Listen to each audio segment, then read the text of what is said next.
Bonjour à toutes et tous et bienvenue sur ce nouveau tutoriel. Il y a quelques jours, j'ai découvert Unity Recorder, un outil super pratique et directement intégré à Unity, permettant d'enregistrer des images et vidéos de son projet. Vous allez peut-être me dire, oui, mais des logiciels qui permettent d'enregistrer son écran, aujourd'hui il y en a plein. Eh bien, Unity Recorder, c'est pas tout à fait ça.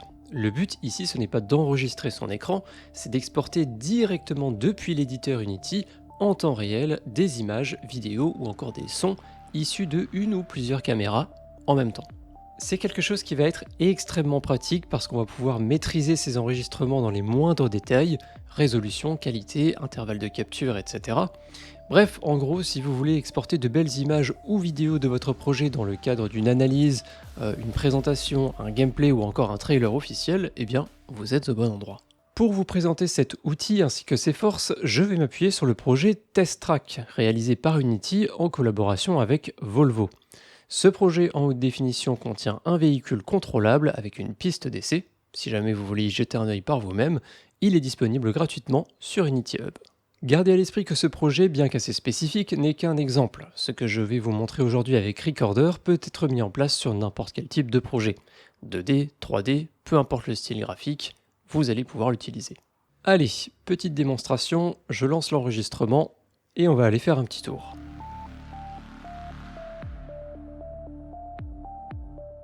Et je vais m'arrêter ici pour cette démonstration, inutile d'aller plus loin. Avant qu'on aille voir les enregistrements, vous remarquerez que j'ai accroché au total 3 caméras sur ma voiture. Il y en a une sur le toit, qui est ici et dont vous pouvez voir la preview, une sur le côté, et une dernière qui est celle que vous avez vue lorsque j'étais au runtime. C'est la caméra qui est un petit peu derrière le véhicule là-bas.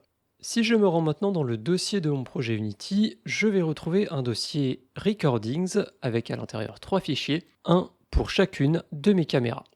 Je vous affiche donc les 3 points de vue en même temps, et comme vous pouvez le voir, c'est bien la même session de jeu, on a bien enregistré le même gameplay mais depuis 3 endroits différents. Et je pense que vous avez déjà compris à quel point cet outil va être pratique et puissant pour enregistrer du gameplay. Et ensuite, avec ces petits morceaux, on va pouvoir créer tout type de trailer, de montage, de présentation, de gameplay, etc. pour mettre en avant votre jeu. Voyons maintenant comment installer et configurer Unity Recorder pour enregistrer des sessions de jeu. On se retrouve cette fois sur un projet un petit peu plus léger. Le principe reste assez proche, mais ce projet va être beaucoup moins gourmand en ressources. Ce petit projet s'appelle Karting Microgame et il est également disponible sur Unity Hub si vous avez envie d'y jeter un œil. Et je vous le recommande parce qu'il est très complet et surtout très détaillé. Tout d'abord, pour pouvoir utiliser Unity Recorder, on va devoir aller l'installer depuis le Package Manager. On peut donc aller dans Windows, Package Manager, on va se mettre sur le registre Unity et on va pouvoir faire une recherche sur Recorder. Et je vais donc pouvoir l'installer. Une fois Recorder installé, on peut fermer le Package Manager et se rendre dans Windows, Général, puis Recorder. Je vous conseille ici d'ouvrir Recorder Window, qui va nous permettre de tout configurer. Une fenêtre comme celle-là devrait alors s'ouvrir et je vais tout vous expliquer. Tout d'abord, évidemment, si on veut enregistrer quelque chose, il faut dire à Recorder qu'on veut l'enregistrer. On va donc cliquer ici sur Add Recorder. Vous allez avoir plusieurs options qui vont s'offrir à vous. Animation Clip pour enregistrer une animation, Movie pour enregistrer des vidéos, Image séquence qui va vous permettre d'enregistrer des images à certains moments précis, ça vous permet notamment de faire des timelapses, ou simplement de l'audio. Chez nous, on va enregistrer tout simplement du gameplay, donc on va mettre Movie. Sur la droite, vous allez pouvoir définir pas mal d'options, c'est ce que je vous disais dans l'introduction, on va vraiment avoir accès aux moindres détails de notre enregistrement. Tout d'abord, la source, évidemment, il faut dire qu'est-ce qu'on veut enregistrer. Il y a plusieurs options qui s'offrent à vous. Game View, c'est littéralement la fenêtre game, c'est ce que vous allez voir dans votre jeu en tant que joueur. Targeted Camera va vous permettre d'enregistrer certaines caméras précises, c'est notamment ce que j'ai fait dans l'exemple tout à l'heure avec la voiture. 360 View qui vous permet d'exporter des vidéos à 360 degrés, c'est un petit peu la mode en ce moment. Mais également des textures assets ou du texture sampling, qui sont deux éléments un petit peu plus de niche et dont on va pas vraiment parler aujourd'hui. Ce qui va vraiment nous intéresser, c'est Game View et Targeted Camera. Commençons par le plus simple, on va se mettre en Game View. Vous allez pouvoir choisir la résolution de la vidéo que vous allez générer. C'est plutôt évident, mais j'ajoute quand même la précision que plus vous allez enregistrer en haute qualité et plus vous allez avoir de caméras qui enregistrent en même temps, plus ça va demander des ressources. Donc si vous avez une petite machine, ne vous attendez pas à enregistrer de la 4K depuis 4 ou 5 caméras en même temps. Votre machine va vraisemblablement avoir du mal à suivre, tout dépend évidemment du projet, mais il faut quand même noter que Recorder est vraiment bien fait parce que Unity va attribuer le plus de ressources possible à Recorder au détriment de la preview que vous aurez dans l'onglet Game. Donc si vous voyez que ça lag un petit peu lorsque vous enregistrez, lorsque vous êtes dans l'éditeur, eh bien sachez que Recorder, lui, a plus de ressources et donc les rendus vidéo devraient être de meilleure qualité que votre preview. Pour ce premier test, je vais juste me mettre en Full HD 1080p. Vous avez la possibilité de changer le ratio, vous pouvez inclure ou non l'audio, ce qui est plutôt pratique parce que si jamais vous n'avez pas besoin de l'audio, que vous voulez juste des images et que vous aurez par exemple une musique de fond sur votre trailer, eh bien vous pouvez désactiver cette option et du coup Recorder aura besoin de moins de ressources parce qu'il n'aura que l'image à enregistrer et pas le son. Vous avez ensuite les codecs, la qualité et vous avez ensuite la possibilité de personnaliser le nom du fichier qui va être généré. Et voilà au niveau des paramètres de notre recorder, de l'élément qu'on souhaite enregistrer. Vous avez aussi des paramètres généraux sur le dessus, vous pouvez choisir un mode d'enregistrement, target FPS bien évidemment le nombre d'images par seconde qu'on va essayer d'obtenir sur nos fichiers, et nous avons fait le tour de toutes les options. Il n'y a plus qu'à tester, pour ça on peut mettre cette fenêtre de côté, on clique sur Start Recording, automatiquement l'éditeur Unity va lancer le runtime et on va commencer à pouvoir jouer à notre jeu. On va donc faire un petit tour rapidement, juste histoire d'avoir un fichier de rendu qu'on puisse valider juste après. On va s'arrêter ici.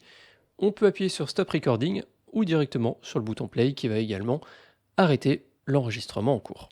Pour aller vérifier le fichier qui a été généré, il ne nous reste plus qu'à nous rendre dans le dossier de notre projet. Donc on peut faire clic droit sur le dossier Asset, Show in Explorer. Cela va donc nous ouvrir l'explorateur Windows avec notre projet et plus précisément maintenant un dossier Recordings juste ici, à l'intérieur duquel on retrouve notre fichier d'enregistrement de la caméra. Et en soi, maintenant, vous avez déjà tout compris. Il n'y a plus qu'à compléter et à ajouter éventuellement d'autres recorders avec d'autres points de vue si vous le souhaitez. Allez, on va ajouter une deuxième caméra et on va l'enregistrer en même temps que la GameView. Pour ça, je vais aller dans l'onglet Scène, je vais simplement me balader et je vais dire que je vais mettre une caméra. On va essayer de faire un plan un petit peu spectaculaire. On va mettre une caméra comme ça au niveau du sol qui va voir arriver le joueur. Je vais me placer ici, je vais créer une caméra. Je vais peut-être la renommer en Corner Camera. Je vais faire Game Object Align with View. Et maintenant, on va aller pouvoir la configurer dans le recorder. Alors, il y a juste une petite particularité lorsqu'on va ajouter une autre caméra. On ne peut pas la référencer directement dans Recorder. Ça, c'est quelque chose que je n'ai pas trop compris. Je ne sais pas pourquoi ce n'est pas possible. À la place, Recorder va plutôt se baser sur le tag de la caméra. On peut aller dans les tags. On va créer un nouveau tag. Je vais l'appeler caméra 2, tout simplement. Save. Je vais appliquer ce tag sur ma caméra. Ensuite, je peux retourner dans ma fenêtre Recorder. Je vais ajouter un nouveau Recorder, toujours de type Movie. Vous pouvez également renommer vos recorders sur la gauche ici. Ça vous permet de vous y retrouver un petit peu mieux, n'hésitez pas à le faire. Cette fois-ci, on va pas être en Game View, on va mettre Targeted Camera. Sur Caméra ici, on va modifier en Tagged Camera. Et ici, vous allez pouvoir indiquer le tag de la caméra. Alors vous remarquerez que si jamais vous mettez un tag qui n'existe pas sur une caméra, vous avez un message d'erreur ici qui vous dit que la caméra avec le tag caméra n'existe pas dans le projet. Et si jamais le tag est valide, elle est retrouvée et donc vous n'avez plus l'erreur. Donc c'est un petit peu étrange, je ne sais pas pourquoi on ne peut pas glisser-déposer depuis la hiérarchie directement ici une caméra, je trouve que ça aurait été quand même beaucoup plus pratique. Ça fonctionne comme ça, peut-être qu'il y aura des évolutions apportées à Recorder plus tard et qui permettront une meilleure ou du moins une assignation un petit peu plus simple et plus rapide. Au niveau de la résolution et de tous les autres paramètres, je vous laisse gérer, je vous ai déjà tout expliqué. Juste avant que j'oublie, cette caméra que je viens de rajouter, je vais baisser sa priorité ici parce que sinon elle va prendre la priorité sur la caméra principale et je vais devoir faire toute la course avec ce point de vue qui n'est pas le plus idéal. Donc une fois la priorité diminuée, on peut faire Start Recording et je vais faire de mon mieux pour vous offrir un plan spectaculaire. Alors je vous promets rien, mais en tout cas je vais essayer. Donc la caméra elle est à peu près ici, dans ce coin-là, et normalement on devrait être sorti du point de vue. Donc je vais m'arrêter ici, inutile d'aller plus loin. Stop Recording. Vous remarquerez que j'ai fait Stop Recording mais que je n'ai pas arrêté le mode Play, donc On peut continuer de jouer hein, si on a envie de le faire, mais l'enregistrement s'est arrêté au moment où j'ai appuyé sur End Recording. Donc je peux aussi également arrêter le mode play, on va éviter de prendre des ressources pour rien. On va se rendre dans notre dossier recording à la base de notre projet et on retrouve maintenant deux fichiers, un pour chacune des caméras. Et si on les consulte, on peut voir un plan très impressionnant. En tout cas, on a fait le tour pour Unity Recorder, j'espère que cette vidéo vous a plu, j'espère qu'elle vous sera utile. Merci d'avoir suivi cette vidéo jusqu'à la fin, un grand merci aux tipeurs du mois dernier dont les pseudonymes sont affichés sur la droite de l'écran. Je vous dis à très bientôt pour d'autres vidéos et tutos sur Unity. N'oubliez pas de vous abonner. Salut!